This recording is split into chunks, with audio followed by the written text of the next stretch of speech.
നാട് വിട്ടുപോകേണ്ട അവസ്ഥയാണ്. വാ തുറന്നാൽ അകത്താണ്. ഈ സ്റ്റോറി ഒന്ന് പറഞ്ഞു കഴിയുമ്പോൾ തീർച്ചയായിട്ടും എനിക്കെതിരെ പല കേസുകൾ വരാൻ സാധ്യതയുണ്ട് കേട്ടോ. അതായത് സ്ത്രീത്വത്തെ അഭിമാനിച്ചു എന്ന് പറഞ്ഞ് കേസ് വന്നേക്കാം, സ്ത്രീകൾക്ക് നേരെ അശ്ലീല ആംഗ്യം കാണിച്ചെന്ന് പറഞ്ഞ് കേസ് വന്നേക്കാം. അമ്മാതിരി കമന്റ് കേട്ടോ. നിങ്ങൾ ആളെ വിളിച്ചാൽ മതി. സ്വന്തം മൂക്കെന്ന് ചൊറിഞ്ഞാൽ മുലയിൽ പിടിച്ചു എന്ന് പറഞ്ഞ് കേസെടുക്കുന്ന പോലീസുകാരുള്ള നാടല്ലേ നമ്മുടെ കേരളം. ഞാൻ പോകുന്നത് കോഴിക്കോട് മെഡിക്കൽ കോളേജിൽ നടന്ന സംഭവത്തെ കുറിച്ചാണ്.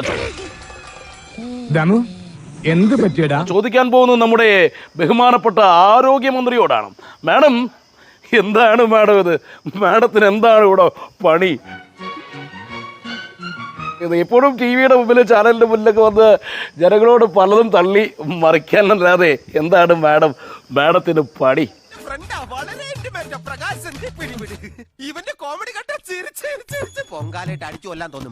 എന്തിനാണ് മാഡത്തിനെ പോലൊരു പാവം പിടിച്ച ഒരു മന്ത്രി ഞങ്ങൾക്ക്? മാഡം നമ്പർ 1 കേരളത്തിലെ ഒരു മെഡിക്കൽ കോളേജിൽ ഒരു 4 വയസ്സുകാരിയുടെ വിരലിനു പകരം നാവിൽ ശസ്ത്രക്രിയ ചെയ്തിരിക്കുന്നു. അറിഞ്ഞു കാണുമല്ലോ അല്ലേ? ഒരു കയ്യബദ്ധം നാറ്റുകരുത്. സംഭവം കോഴിക്കോട് മെഡിക്കൽ കോളേജിലാണ്. ഇവിടെ തന്നെയാണ് മാഡം നടന്നത്.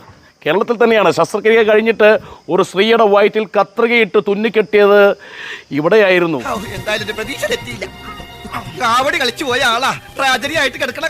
സംഭവം വിവാദമായപ്പോൾ മാഡം ആ സ്ത്രീയുടെ അടുത്ത് ചെന്ന് TV ക്യാമറകളുടെ മുന്നിൽ അവരെ കെട്ടിപ്പിടിച്ചു, സ്വയം കരഞ്ഞു, അലറിക്കരഞ്ഞു, അവരുടെ കണ്ണുനീരൊപ്പി. അഭിനയം എല്ലാം നന്നായിരുന്നു മാഡം. കിട്ടേണ്ടതൊക്കെ കിട്ടിയല്ലോ, സമാധാനമായ